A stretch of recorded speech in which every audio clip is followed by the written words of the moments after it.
Okay guys, so hello, welcome back. Today we have a favourites video. I didn't actually do a favourites last month. I did more of a June catch-up. There was a lot to talk about and a lot to think about last month, so I kind of just had a chat with you guys. I will link that up here if you did miss it. I talked about a few products and things that I've been using, some books that I've been reading, but mainly just kind of was talking about some current topics. I really encourage you to go and have a watch of that video actually if you haven't, because I said a lot of stuff in there that I stand by. I think it's always good to have conversations about important things on this channel, as well as moisturizer.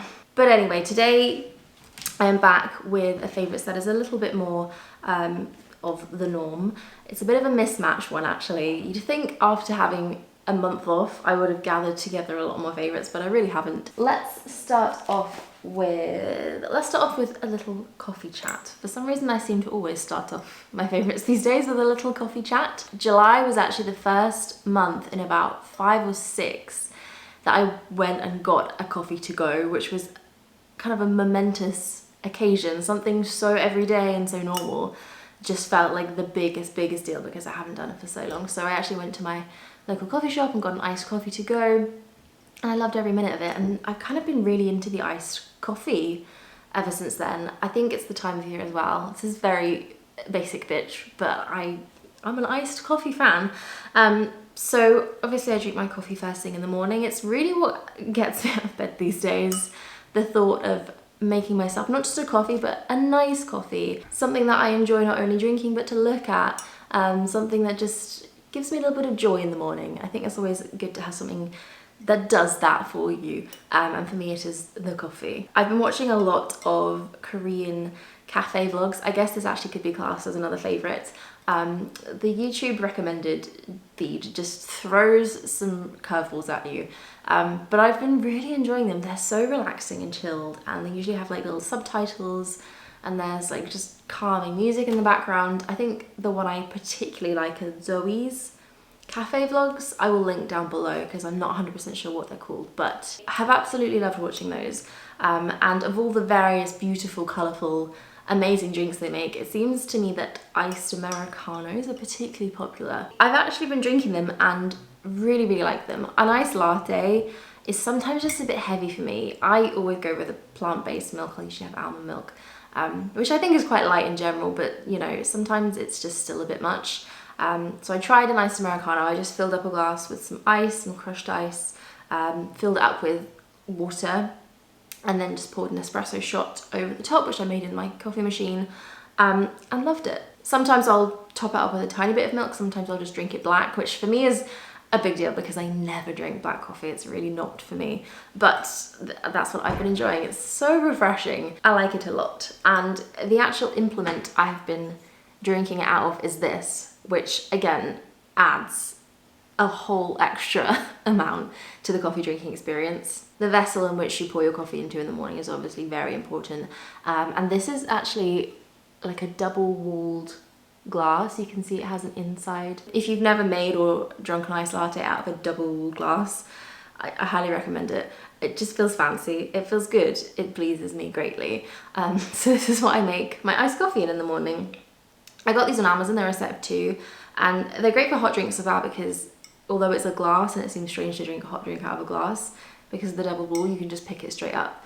For me, I just go for ice drinks out of this usually, but those are something that I did purchase this month and have really been enjoying. And then to go alongside it, I also have these glass straws. Now I've had metal straws for a really long time, and I think they're great. Sometimes they can be a bit stabby, and I've cut my lip a couple of times, which is probably just my clumsiness more than anything.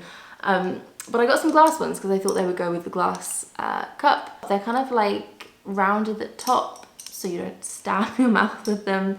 And I like, this is a very strange thing to say, but I like seeing the coffee go up the straw. It just does something for me in the morning. So I got a pack of 5 of these. I just ordered both of these from Amazon. Maybe not the best to transport with you if you like to take your reusable utensils out and about. I probably would grab the metal one because they're kind of indestructible, whereas the glass, I haven't broken one yet, but I'm guessing they're a bit more fragile.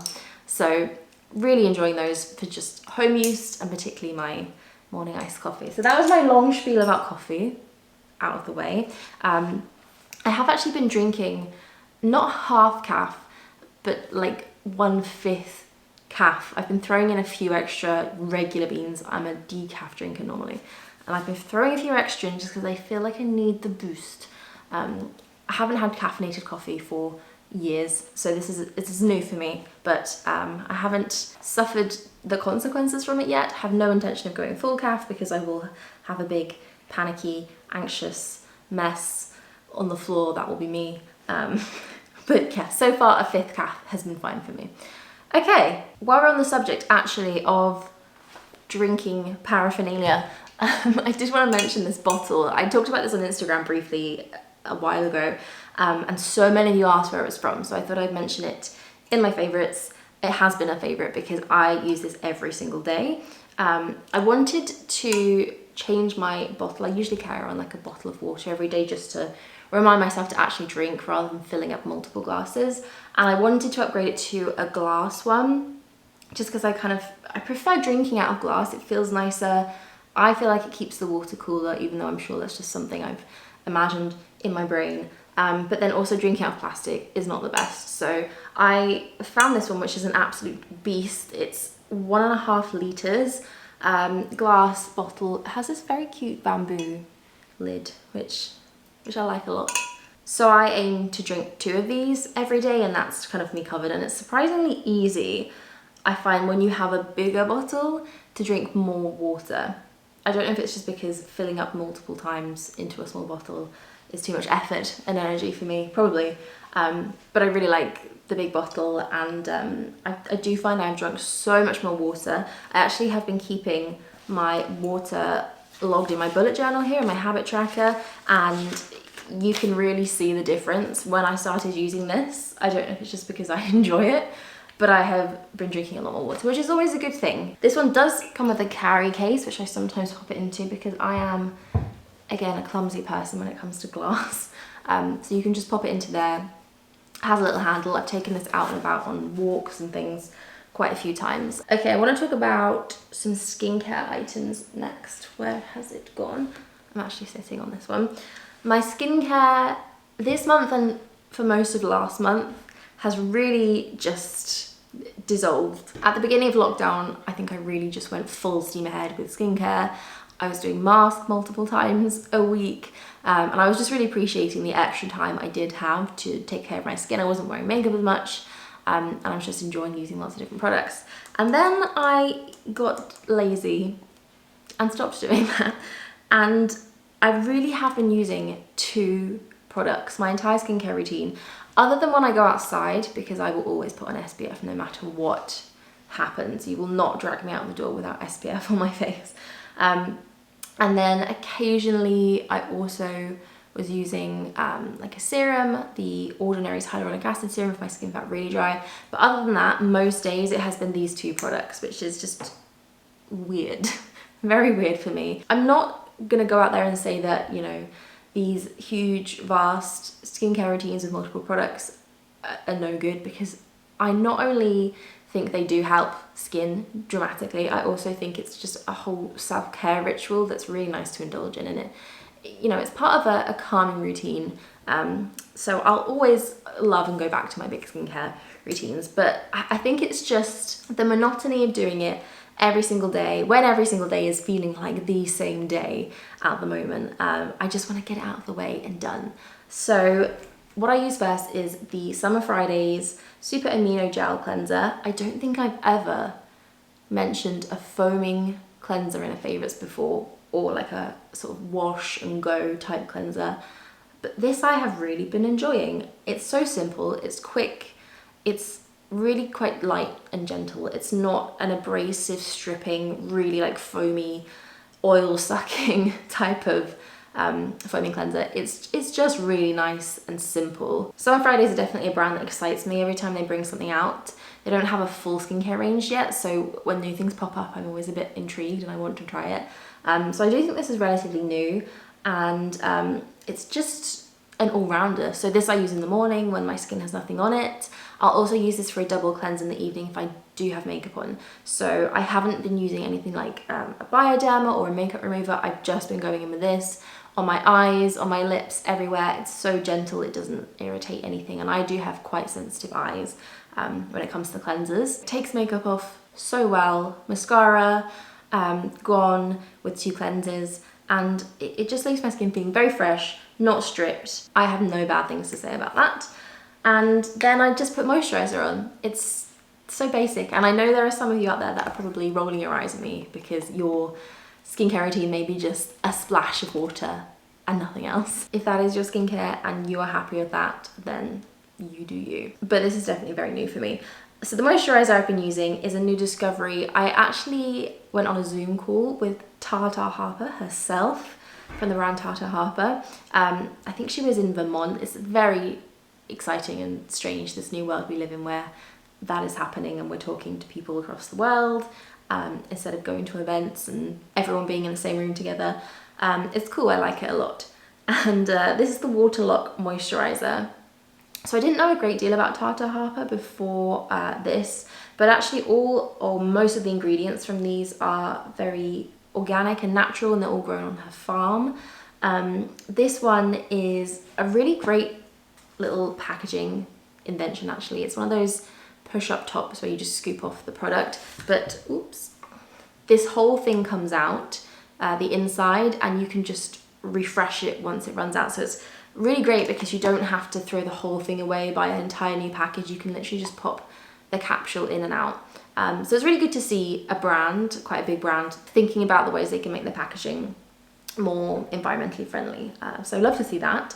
This is a really simple basic moisturizer. I think they mentioned that it was kind of more for younger, youthful skins that didn't have too many issues that they wanted to fix. It's just for hydration, and it really does moisturize beautifully. This is a peptide-based moisturizer, and it really does just feel like it creates a barrier across your skin that not only locks in a ton of moisture, but just keeps the outside sort of pollution out as well. It's really light. It's a really light moisturizer, and yet it's enough for me. I have very dry skin, particularly in summer as well. I notice my skin gets so much drier, and this is enough to leave me feeling as if my skin still has just that little bit of product on it for hours and hours.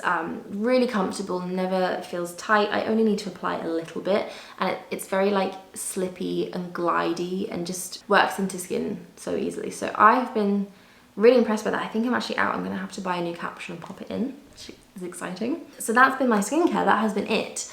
I do feel like, although my skin looks really good and I'm happy with it at the moment on the surface, I'm desperate to go and get just a really deep extraction based facial. The moment skin work opens, who are my absolute favorite for facials, I'm just gonna be there. I'm gonna be waiting at the door.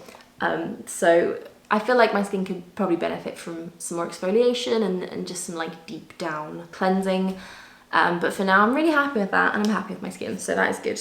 One last thing I wanted to mention, which is going to be a massive throwback for some of you who've been here for years, is the Nuxe Reve de Miel lip balm.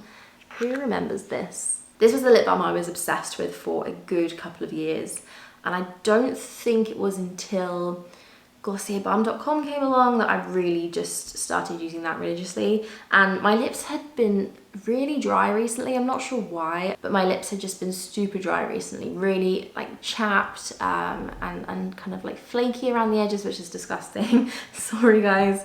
But I felt like I really needed to just boost up my lip care and try something really indulgent and hydrating, and I did remember how good this was. It's a very rich, thick balm, and it's honey based. The entire Reve de Miel line is kind of a honey infused products. Within 2 or 3 days of using this, my lips had gone back to normal. All the kind of flakiness had disappeared, and it had been stubborn, like it had been there for a long time. This just fixed it, and I remembered how much I love this and the reasons why.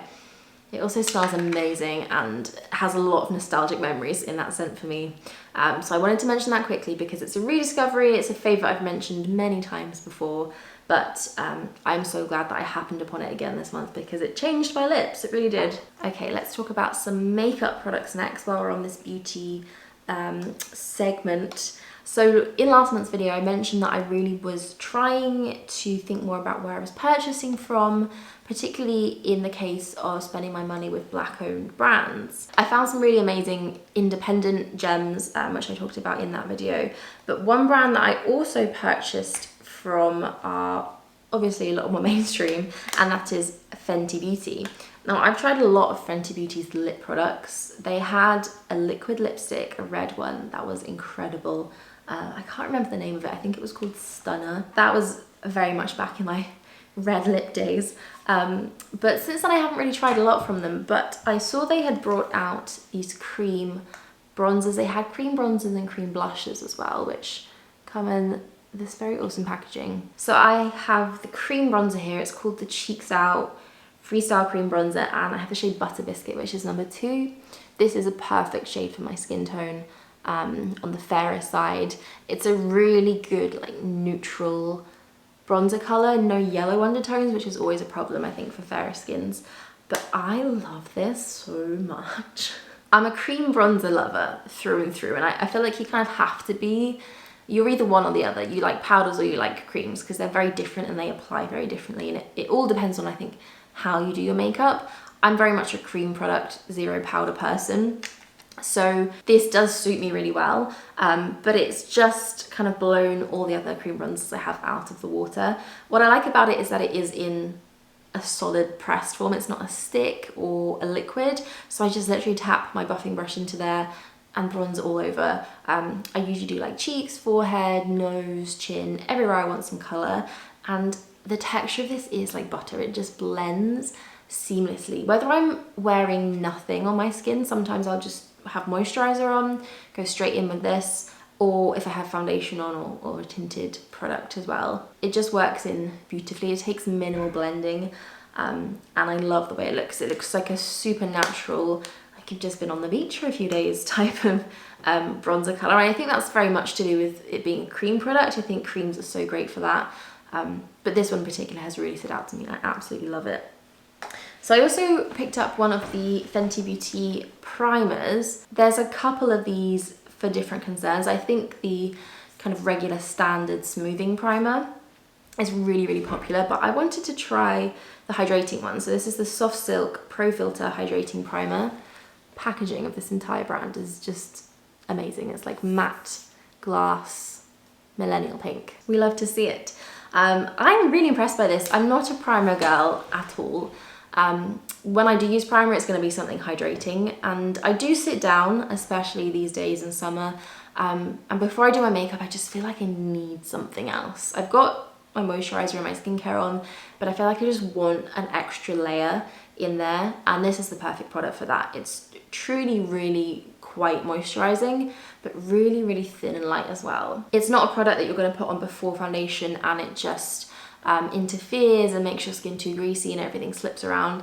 It's not like that at all. It sinks in beautifully. I probably compare this to something like the Smashbox Primerizer, which is also one of my favorites, but I think it is a lot better at keeping your makeup on. It has a little bit of that hold, which I find the Smashbox one doesn't quite have. So I've really been liking this. I've used it every single time I've done makeup, which honestly hasn't been a lot, really, when you're just around the house.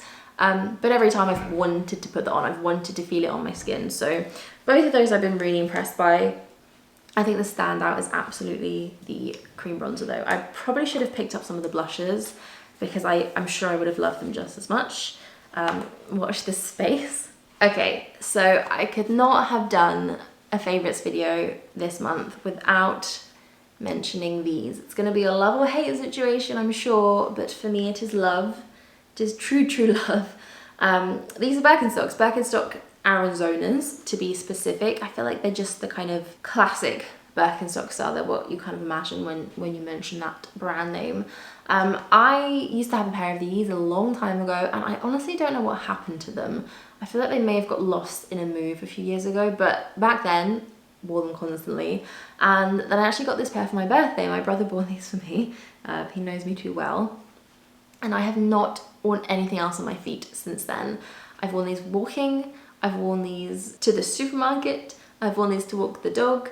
Anytime I've left the house, I've I've thought about other shoes, but I've ended up just putting these on. They are ultimate comfort. There is nothing like them, and I think they are so cool. I think Birkenstocks is kind of where the whole dad sandal trend began, or it's one of the originals that people have been wearing obviously for years and years. They're just cool. To me, they are just very, very cool sandals. They're a little bit chunky without being too huge. They're flattering. They're really easy to wear. They have buckles so you can adjust them depending on your foot width. And they are so comfortable. They have the most like orthopedic-y looking sole, but it's amazing. My feet fit in them so well. And they just feel great to walk in. They're super light, and they have great grip on the bottom too. So for me, Birkenstocks ultimate shoe of the summer, and I don't think there's anything that I've worn these with yet that I haven't enjoyed. With jeans, with dresses, with shorts, they just go with everything and they just work. These are actually the vegan pair. You got me the vegan ones. I cannot see the difference between the originals and the vegan ones, so if that's something you want to invest in and are thinking about, they are perfect quality. They are just as good. They also do a pair which is just all one. It's all made out of a kind of rubber that's just one single piece. So great if you're looking for a waterproof option as well. And obviously there are so many different colors.